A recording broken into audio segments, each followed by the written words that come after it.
أكرم بقوم أكرموا القرآن وهبوا له الأرواح والأبدان.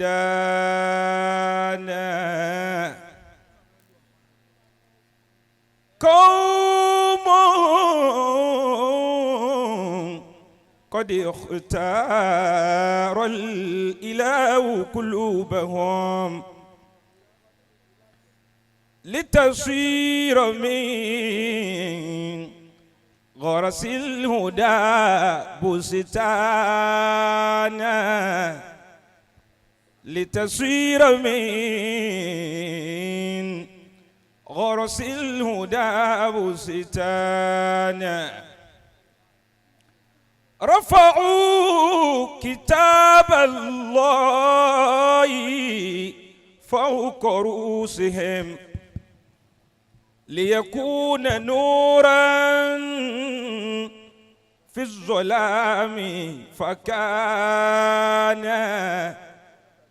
ليكون نورا في الظلام فكان.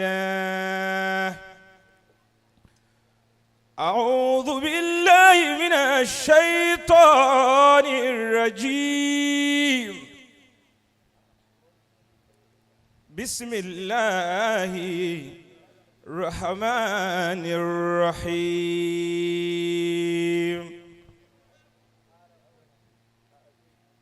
إنا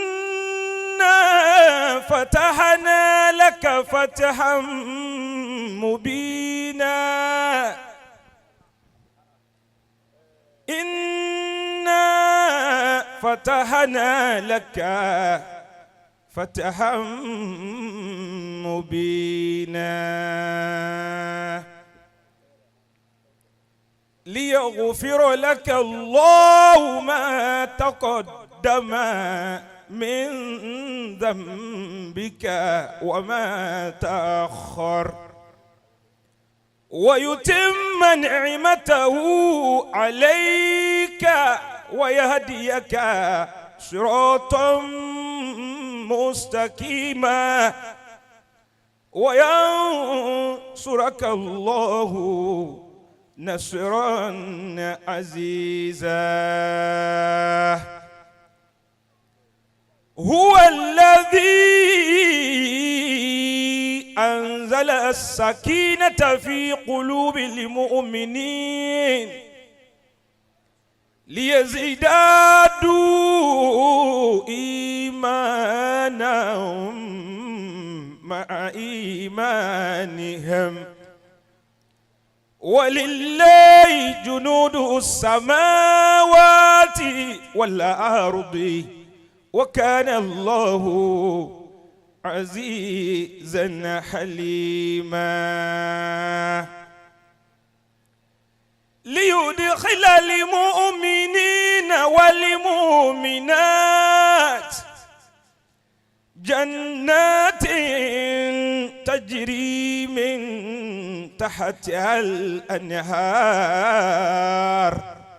خالدين فيها، ويكفر عنهم سيئاتهم، وكان ذلك عند الله فوزا عظيما. ويعذب المنافقين والمنافقات والمشركين والمشركات الظانين بالله ظن السوء عليهم دائرة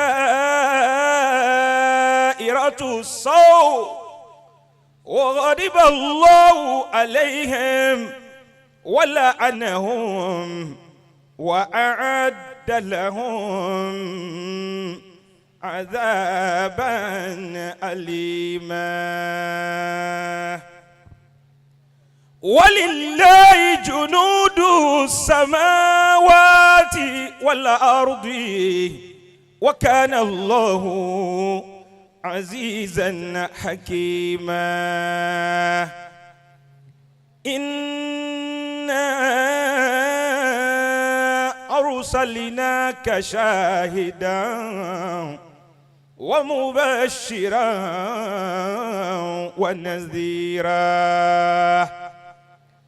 لتؤمنوا بالله ورسوله وتوزروا وتوكروا وتسبحوا بكرة وأصيلا محمد رسول الله والذين معه أشداء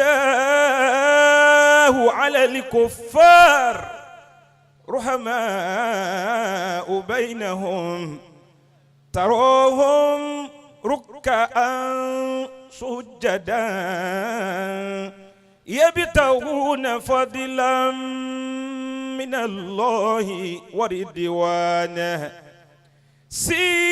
سيماهم في وجوههم من أثر السجود ذلك مثلهم في التوراة ومثلهم في الإنجيل كزارع أخرج شطأه فآذره فاستغلظ فاستوى على سوقه يعجب الزراع ليغيظ بهم الكفار وعد الله الذين آمنوا وعملوا الصالحات منهم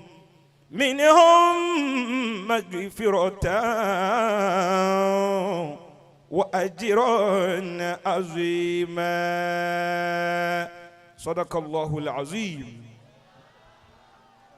ẹ dákun ẹ gbọ́lọ́n tóbi dáadáa sí i bọ́lọ́n ti tó lọ́dọ̀ yín ni. Allahu Akbar. La ilaha afáwa Siddiq ohun yìí ò ní ha. Àmín. àwọn kan bẹ tán máa ń ohun èèyàn wọn ò sì pa. ètò wọn máa ń sọ kinu. èèyàn ò ní lè rí nǹkan kà mọ́ ọlọ́run ní jí ẹ̀rìn náà pàdé wọn. wọ́n tajẹ́ tí. bẹ́ẹ̀ sì pàdé wọn gbogbo tó bá wù kí wọ́n ṣe fún yín kò ní í ràn yín. ẹ tẹ́wọ́ méjèèjì. ọlá ìyá àti bàbá tẹ tara wọn jáde ọlá la hawla wala quwwata. illa billahi al-aliyyil azim. ọlá bàbá more blessing tí wọ́n ń wọlé bọ̀. bàbá wa more blessing ni wọ́n wọlé bọ̀ yìí. afáwa Siddiq